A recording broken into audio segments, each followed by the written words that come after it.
오늘 설교의 제목은 예수님은 그리스도이십니다입니다. 또 그리스도라는 단어는 기름 부음 받은 자라는 뜻을 가지고 있습니다.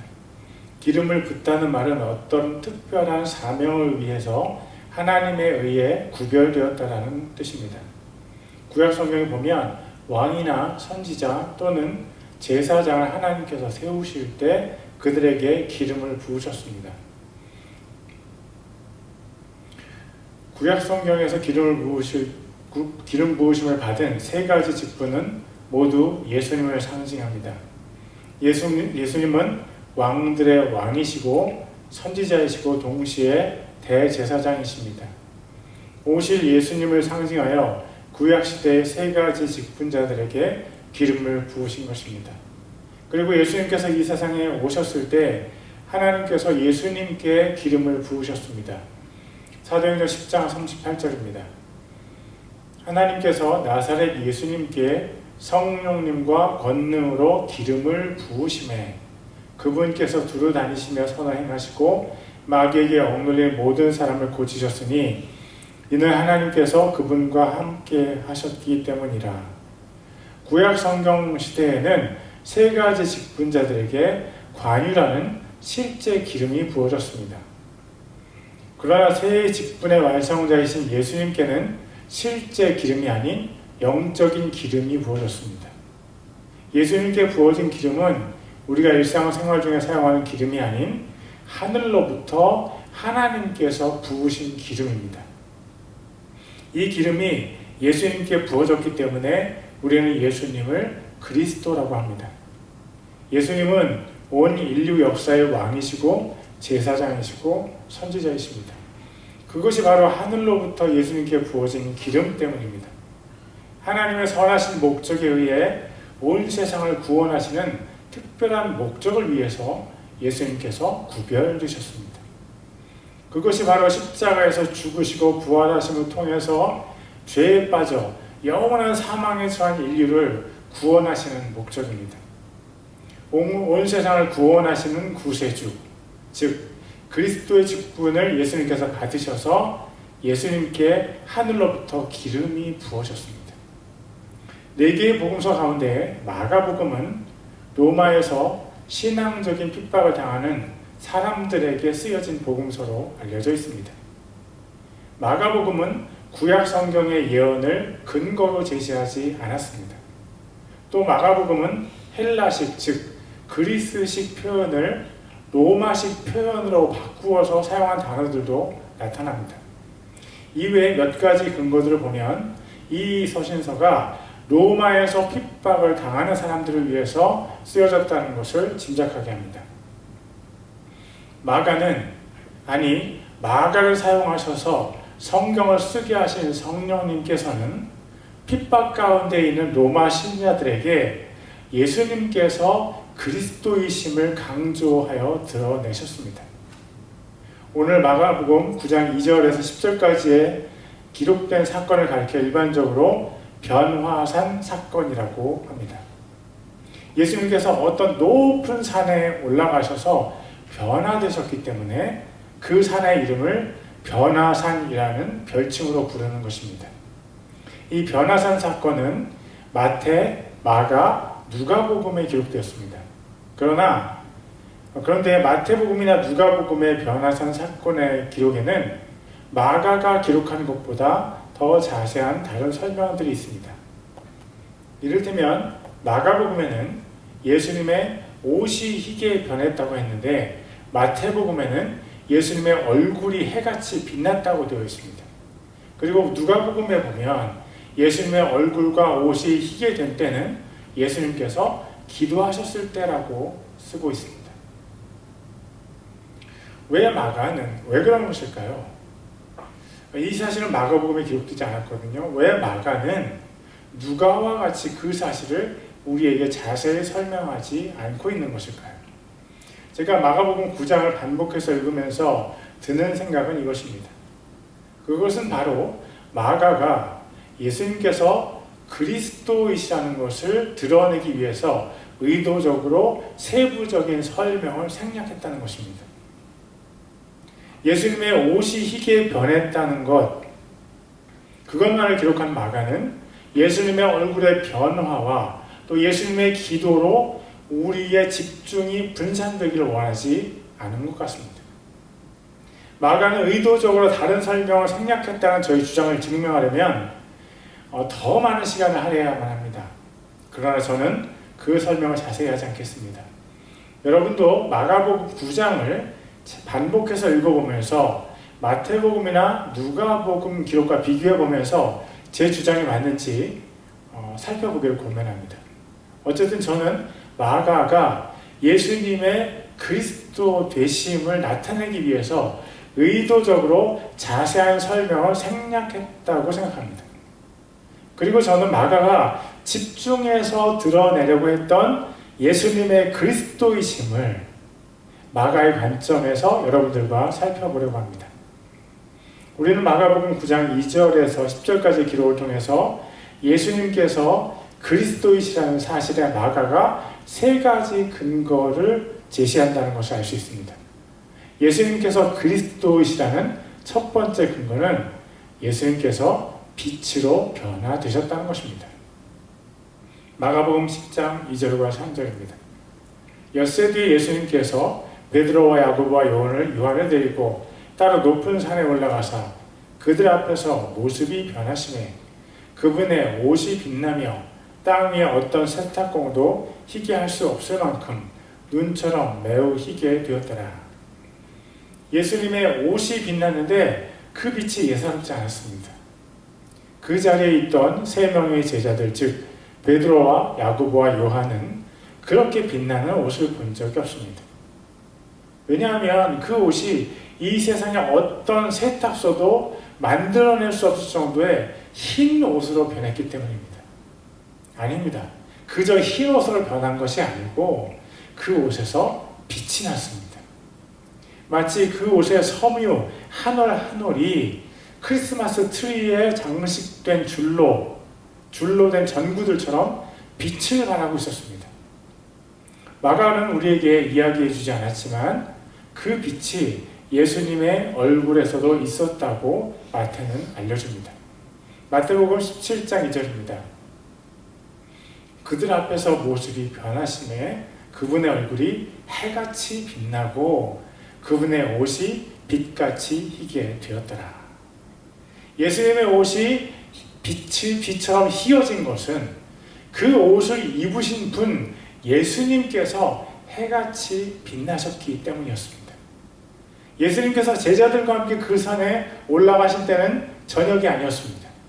왜냐하면 예수님께서 바로 그날 제자들과 함께 이 사건 이후에 산에서 내려오셨을 때 산 밑에 있는 남아있던 제자들이 어떤 사람의 아들에게서 마귀를 쫓아내지 못하고 있었기 때문입니다. 예수님께서 산에서 내려오셨을 때도 사람들이 활동하던 낮이었습니다. 그러므로 예수님께서 산에 올라가셨을 때는 오전이나 한낮이었을 것입니다.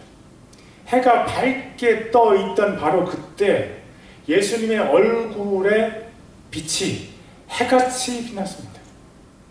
이것은 사람의 얼굴에서 날 수 있는 빛이 아니었습니다. 모세는 40일간 시내산에 올라가서 금식하면서 하나님을 깊이 만났을 때 그의 얼굴에서 빛이 났습니다. 그러나 그 얼굴의 빛은 수건으로 가릴 수 있는 정도의 빛이었습니다. 그러나 예수님의 얼굴의 빛은 해처럼 밝게 빛나고 예수님의 빛 때문에 그분께서 입으신 옷도 빛이 나는 것처럼 보였습니다. 사람이 만든 천으로 가릴 수 없는 빛이 예수님에게서 뿜어져 나왔습니다. 도대체 이분이 누구이시기에 이런 빛이 그분의 얼굴에서 강력하게 비춰지는 것입니까? 이분은 빛이십니다. 그동안 사람들과 같이 계셔서 스스로의 빛을 감추고 계셨을 뿐입니다. 그러나 그분께서 아주 잠깐 동안 세 명의 제자들에게 자신의 빛 되심을 드러내셨습니다. 왜 세 명의 제자들에게만 그것을 알려주신 것입니까? 구약 성경에 보면 어떤 일을 확정할 때 최소한 2명 또는 3명의 증인이 필요했습니다. 예수님께서는 3명의 제자들이 자신이 부활한 이후에 이 사실을 다른 제자들에게 확실하게 증언하기를 원하셨던 것 같습니다. 어둠이 전혀 없으셨던 하나님이 바로 예수님이셨습니다. 예수님의 정체성 중 하나가 바로 그 빛이셨습니다. 요한일서 1장 5절입니다. 그런즉 우리가 그분에게서 듣고 너희에게 밝히 드러내는 소식이 이것이니 곧 하나님은 빛이시요 그분 안에는 전혀 어두움이 없다는 것이라. 세상 사람들과 전혀 다른 자신의 빛 되심을 드러내어서 제자들에게 보여주신 분이 바로 예수님이십니다. 그렇다면 예수님의 빛 되심이 우리와 무슨 상관이 있습니까? 예수님께서 빛이시라는 사실이 우리 인생에 무슨 도움이 됩니까? 빛은 우리를 둘러싼 어두움을 인식하고 그 어두움에서 빠져나올 수 있는 기회를 제공합니다. 다시 말합니다. 우리는 죄로 인해 영적인 어두움 속에 살고 있었고 어떤 사람들은 아주 짙은 영적 어두움 속에서 아직도 헤매고 있습니다. 사도 요한은 요한일서 1장에서 그 사실을 우리에게 아주 잘 설명하고 있습니다. 요한일서 1장 5절입니다. 그런즉 우리가 그분에게서 듣고 너희에게 밝히 드러내는 소식이 이것이니 곧 하나님은 빛이시요 그분 안에는 전혀 어두움이 없다는 것이라. 여기서 말하는 빛과 어두움은 모두 영적인 차원에서의 빛과 어두움입니다. 하나님께서 빛이시고 하나님께는 영적인 어두움이 전혀 없으십니다. 그렇기 때문에 하나님의 사람이라고 스스로 자부하면서 동시에 영적인 어두움 가운데 걷는 사람은 거짓말을 하는 사람입니다. 무엇이 영적인 어두움 가운데 걷는 것입니까? 그것을 잘 모르면 십계명을 보십시오. 우상을 만들어 섬기는 것, 하나님의 이름을 헛되이 부르는 것, 안식일을 지키는 것, 아버지 어머니를 공경하는 것 등등 십계명을 포함해서 성경의 모든 명령을 2개의 명령으로 줄이면 그것이 바로 이것입니다. 하나님 사랑과 이웃 사랑. 영적인 어둠에 갇혀있는 사람은 하나님을 사랑하지 않고 이웃도 사랑하지 않습니다. 저는 여러분에게 헌금을 얼마 내느냐고 묻지 않습니다. 그리고 저는 여러분에게 얼마나 자주 착한 일을 하느냐고 묻지 않습니다. 저는 여러분에게 지금 여러분이 하나님을 사랑하며 그 사랑을 하나님께 표현하고 있느냐고 묻습니다.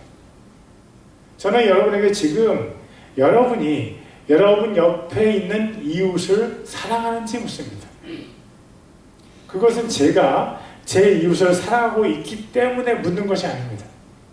저는 저를 포함해서 이 설교를 듣는 모든 사람에게 동일하게 묻고 있는 것입니다. 여러분은 하나님을 진정으로 사랑하고 있습니까? 여러분은 지금 여러분의 이웃을 사랑하고 있습니까? 제가 이 질문을 여러분에게 할 수 있는 이유는 바로 우리가 빛 안에, 빛이신 예수님 안에 있기 때문입니다. 어두움에 휩싸여 있는 사람들에게 어두움에서 벗어나라고 말하는 것은 말도 안 되는 일입니다. 어두움에 속한 일에 참여하지 말라는 권면은 오직 빛 가운데 걷고 있는 사람들에게만 할 수 있습니다. 우리는 예수님을 믿음으로 어두움에서 벗어나서 빛의 왕국의 영역에 속해 있습니다. 그러나 우리의 신분이 변했다고 해서 우리의 모든 속사람이 일시에 변화되는 것이 아닙니다. 빛의 나라의 시민이 된 사람도 해야 할 일이 있습니다. 우리가 어두움의 나라에 살 때 자연스럽게 했던 어두움의 일을 이제는 중단하는 것입니다. 예수님을 믿고 빛의 나라에 속하게 된 우리는 빛의 나라의 생활에 우리를 적응시켜야만 합니다. 제가 미국에 왔을 때 변화시키기 어려웠던 일들 중 하나는 바로 사람들의 눈을 쳐다보고 웃어주는 것이었습니다. 일단 미국 사람들을 보면 제 속에 영어에 대한 스트레스가 올라와서 가슴이 답답해져 왔습니다. 저 사람을 보면서 웃었을 때 저 사람이 나에게 말을 걸면 나는 어떻게 하지?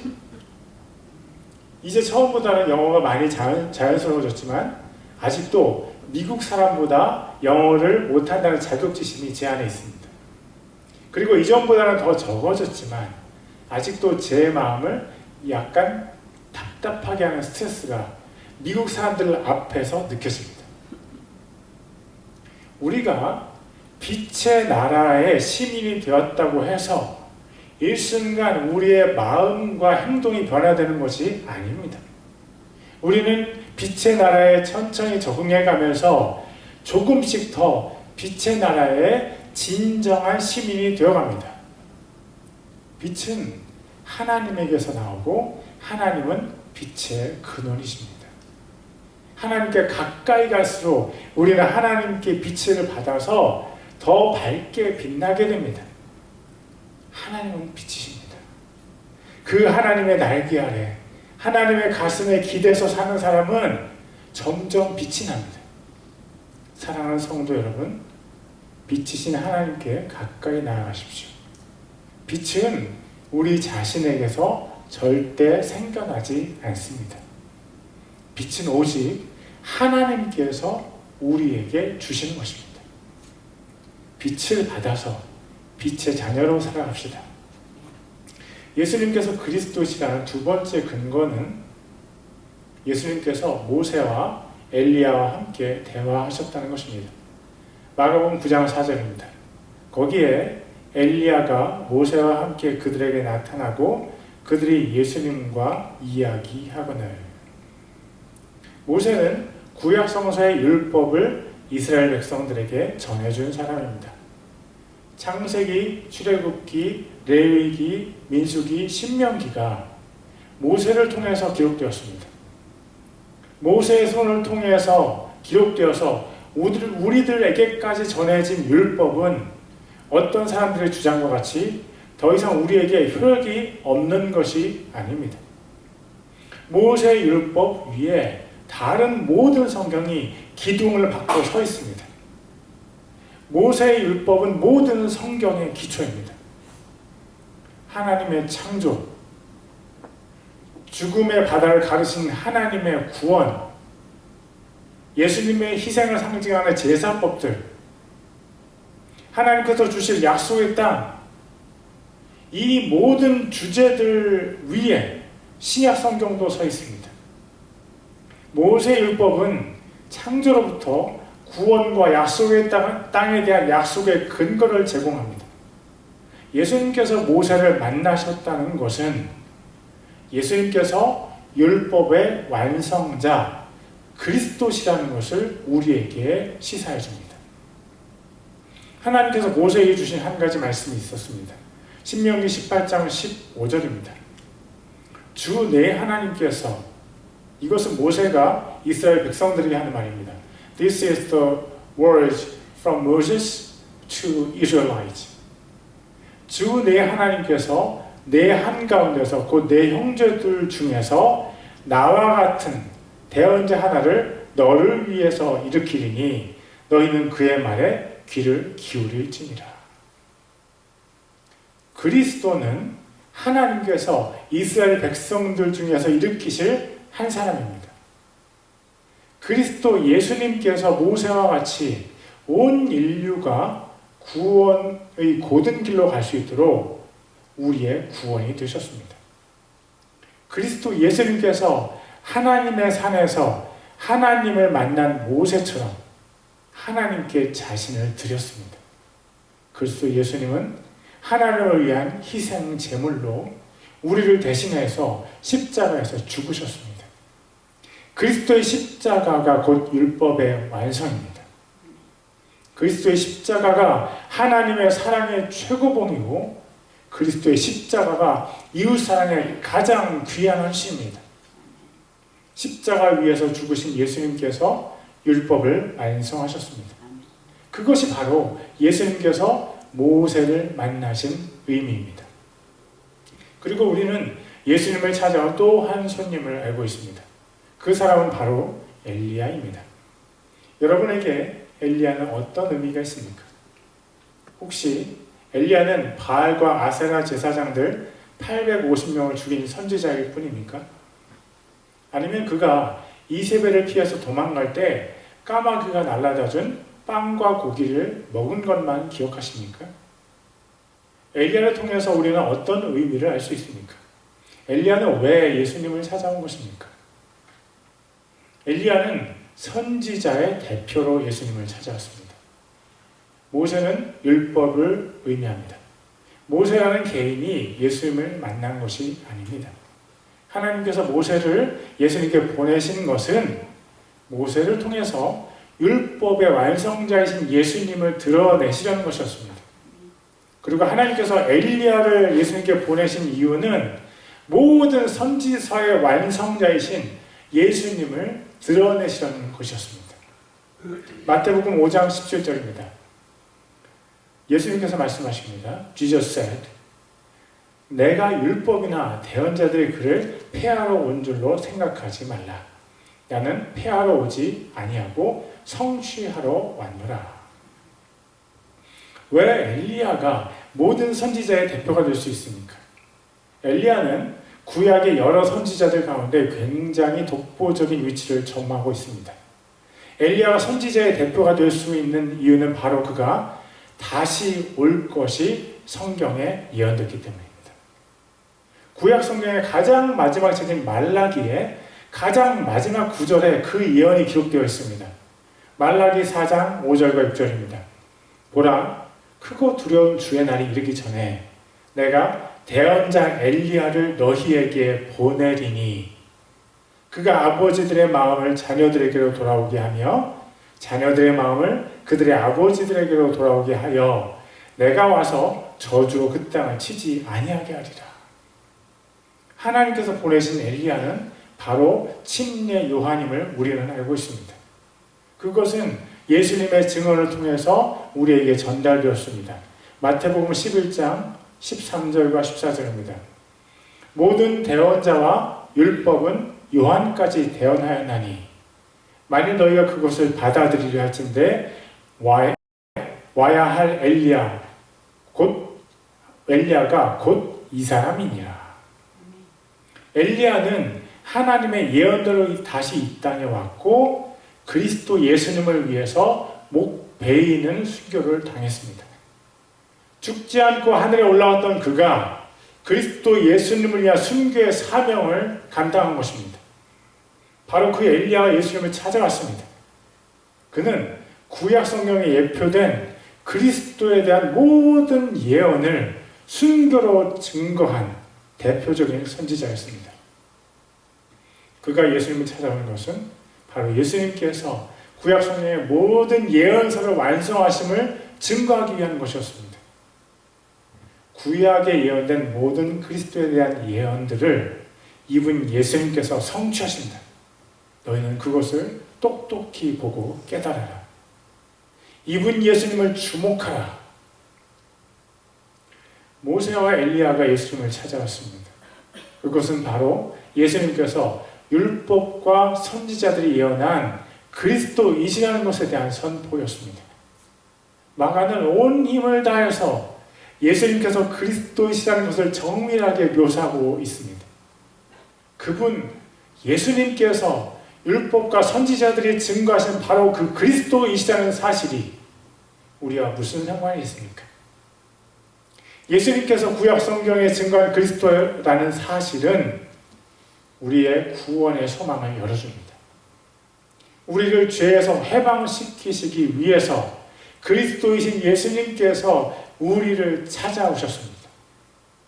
속죄의 양이신 예수님께서 우리의 죄를 속죄하시고 우리에게 죄로부터의 자유를 주셨습니다. 그리고 그분 예수님께서 우리에게 생명의 길을 열어주셨습니다. 요한복음 14장 6절입니다. 예수님께서 그에게 이르시되 내가 곧 길이요 진리요 생명이니 나를 통하지 않고는 아무도 아버지께 오지 못하느니라. 예수님께서 우리의 길이시라는 것은 이전에 완전히 막혀 있었던 우리의 구원에 좁은 새로운 길이 생겼다는 것입니다. 예수님께서 우리의 진리시라는 말은 예수님의 말씀만 믿으면 더 이상 속지 않고 하나님 나라에 갈 수 있다는 것입니다. 예수님께서 우리의 생명이라는 말은 예수님께서 피를 흘려 죽으셔서 우리에게 영적인 생명이 주어졌다는 것입니다. 우리에게 살 길과 거짓 없는 진리와 죽음에서 생명을 옮겨주는 것이 바로 그리스도 예수님께서 십자가를 통해 성취하신 것입니다. 모세와 엘리야가 예수님을 찾아온 것은 우리에게 예수님께서 그리스도시라는 것을 증거하기 위한 것입니다. 우리는 그 장면을 통해서 어떻게 하든지 우리를 하나님 나라로 이끄시려는 하나님의 애타는 사랑을 봅니다. 십자가에서 죽으실 예수님이 바로 너희의 그리스도이시다. 너희가 그분을 믿으면 나와 함께 천국에서 영원한 기쁨을 누릴 수 있어. 너희가 직접 볼 수는 없지만 베드로와 야고보와 요한의 증언을 통해서 분명히 보아라. 예수님은 그분이 바로 너희의 길과 진리와 생명이시다.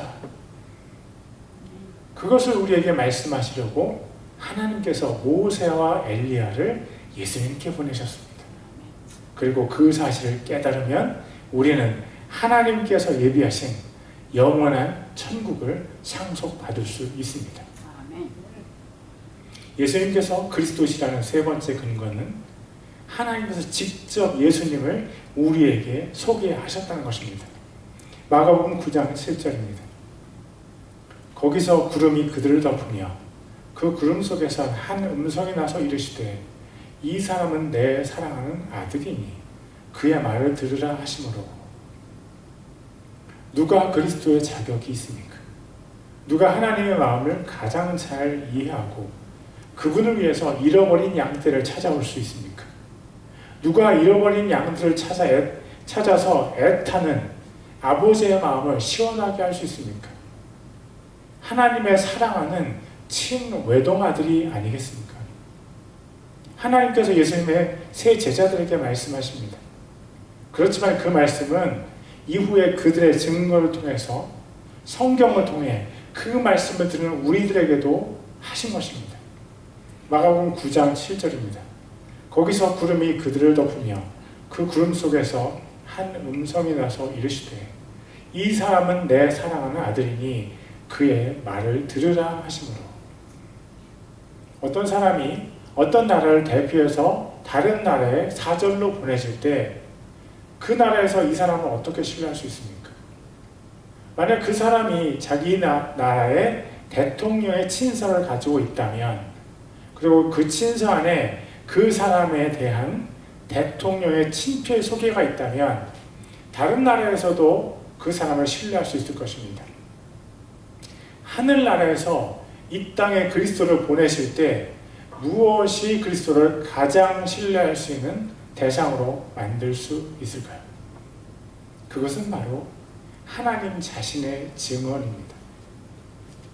구약 성경에서는 여러 선지자들을 통해서 또 모세를 통해서 예수님께서 그리스도이심을 하나님께서 증거하셨습니다. 그러나 변화산에서는 하나님께서 직접 제자들에게 말씀하셨습니다. 얼마나 무섭고 떨리는 광경인지요.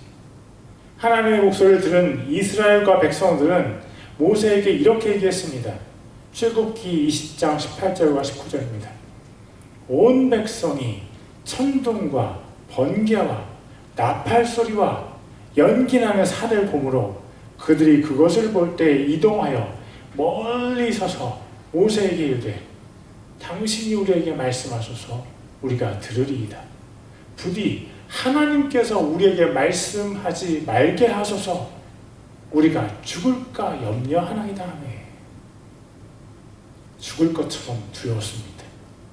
그것이 바로 하나님의 음성을 들은 이스라엘 백성들의 자연스러운 반응이었습니다. 그런데 예수님의 세 제자들은 구름 속에서 들린 하나님의 음성을 듣고 어땠을까요? 마태는 하나님의 음성을 들은 제자들의 반응을 이렇게 묘사했습니다. 마태복음 17장 6절입니다. 제자들이 그 음성을 듣고는 얼굴을 대고 엎드려 심히 두려워하더라. 우리가 하나님의 음성을 들으면 우리도 이스라엘 백성들이나 예수님의 제자들과 같이 심히 두려워할 것입니다.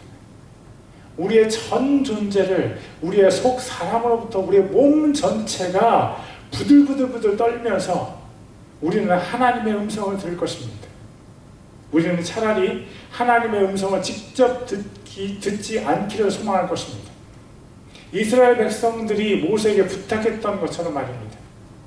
그것이 하나님께서 자신의 목소리만 우리에게 드러내셨을 때 우리의 자연스러운 반응입니다. 만약 하나님께서 자신의 전 존재를 가감없이 우리에게 드러내신다면 우리는 그 자리에서 바로 죽어버리고 말 것입니다. 죄에 찌들은 우리들은 하나님의 거룩하심에서 퍼져나오는 빛을 결코 감당할 수 없습니다. 그렇게 두려우신 하나님께서 우리에게 말씀하십니다. 이 사람은 내 사랑하는 아들이니 그의 말을 들으라. 무엇이 이보다 더 강력하게 예수님께서 그리스도이심을 증거할 수 있습니까? 어떤 신임장이 하나님의 음성보다 더 확실하게 예수님께서 그리스도이심을 나타내 보일 수 있습니까? 하나님의 아들을 하나님 자신께서 증거하시는 것을 뛰어넘는 더 어떤 증명을 우리가 더 바랄 수 있겠습니까? 하나님께서 말씀하십니다. 내 사랑하는 아들이 바로 너희가 기다리는 그리스도다. 내 사랑하는 아들이 너희를 죄에서 구속할 것이다. 그렇다면 하나님께서 예수님을 그리스도라고 증거하신 이 사실이 우리와 무슨 상관이 있습니까? 제가 생각하는 답은 이것입니다. 우리는 예수님의 말씀을 신뢰할 수 있습니다. 요한복음 10장 15절입니다. 나는 선한 목자니라. 선한 목자는 양들을 위해 자기 생명을 버리거니와. 우리는 예수님께서 양인 우리를 위해서 자신의 소중한 목숨을 버리셨다는 것을 믿을 수 있습니다. 또 우리는 이 말씀도 믿을 수 있습니다. 요한복음 14장 6절입니다. 예수님께서 그에게 이르시되 내가 곧 길이요 진리요 생명이니 나를 통하지 않고는 아무도 아버지께 오지 못하느니라. 예수님을 믿는 우리가 하나님 아버지께로 갈 수 있다는 예수님의 말씀도 우리는 믿을 수 있습니다. 그리고 또 이런 말씀도 있습니다. 요한복음 14장 2절과 3절입니다. 내 아버지 집에 거할 곳이 많도다. 그렇지 않으면 내가 너희에게 말해 주었으리라. 내가 너희를 위해 처소를 예비하러 가노니 가서 너희를 위해 처소를 예비하면 내가 다시 와서 너희를 내게로 받아들여 내가 있는 곳에 거기에 너희도 있게 하리라. 자기 집 하나 없이 고생하는 사람들에게도 희망이 있습니다. 예수님께서 예수님을 믿는 사람들을 위해서 그들의 처소를 예비하십니다. 우리는 예수님의 이 말씀을 믿을 수 있습니다. 또 예수님께서 다시 오셔서 우리를 그 새로운 처소로 데려가신다고 말씀하셨습니다. 저는 이 말씀을 정말로 확실히 믿습니다. 여러분은 이 말씀을 사실이라고 믿으십니까? 그리스도 예수님의 사명은 십자가와 부활 이후에 제자들로 하여금 능력 있게 복음을 전하는 것으로 끝나지 않습니다. 그리스도 예수님의 사명은 예수님을 위해서 생명을 버리며 헌신한 사람들을 영원한 새로운 집으로 인도하시는 것으로까지 이어집니다. 그것이 바로 예수님께서 그리스도로 이 땅에 오신 궁극적인 목적입니다. 마가는 오늘 예수님께서 그리스도이시라는 사실을 세 가지 근거로 우리에게 제시했습니다. 예수님께서 빛으로 변화되셨다는 것, 예수님께서 모세와 엘리야와 함께 대화를 나누셨다는 것, 하나님께서 직접 예수님을 우리에게 소개하셨다는 것입니다. 그런데 제가 오늘 설교 초반부에 마가복음의 수신자가 누구라고 했는지 기억나십니까? 마가복음의 수신자는 로마에서 신앙 때문에 박해를 받고 사는 성도들이었습니다. 그들은 때로 로마의 대화재를 일으켰다는 누명을 써서 콜로세움에서 사자들의 밥이 되기도 했습니다. 또 그들은 주의 만찬 예식을 하면서 인육을 먹고 사람의 피를 마시는 식인종이라는 누명을 쓴 적도 있습니다. 그리고 그들은 황제 숭배를 거부하고 하나님만 섬기다가 순교를 당하거나 로마에서 추방을 당하기도 했습니다. 그런 그들에게 마가가 기록한 그리스도의 증거들이 어떤 영향을 끼쳤을까요? 엄청난 핍박과 순교 앞에서 마가가 제시한 증거는 이것입니다. 예수님께서 정말로 그리스도이시고 그분의 말씀은 정말 사실입니다. 그러니 용기를 가지고 핍박 가운데서도 예수님을 배반하지 말고 순교의 길을 쭉 가십시오. 로마에 있는 성도들에게 바울은 이렇게 권면했습니다. 로마서 12장 1절입니다. 그러므로 형제들아, 내가 하나님의 긍휼을 힘입어 너희에게 간청하노니 너희는 너희 몸을 거룩하고 하나님께서 받으실 만한 살아있는 희생물로 드리라. 그것이 너희의 합당한 섬김이니라.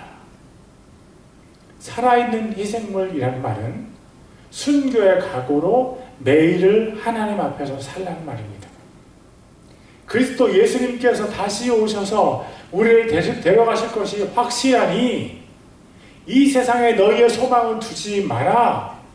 너희는 이 세상의 것이 아니고 그리스도 예수님의 것이다.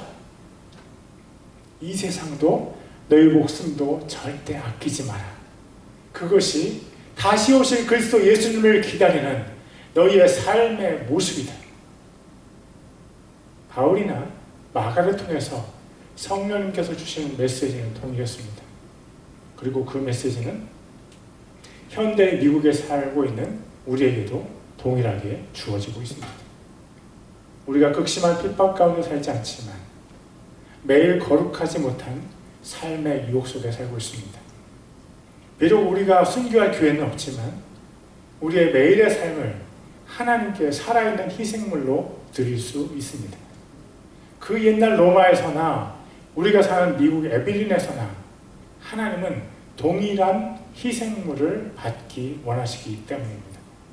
그 희생물이 바로 그리스도 예수님을 기다리는 그리스도인의 마땅한 예배입니다. 꼭 기억하십시오. 예수님은 그리스도이십니다. 기도하겠습니다.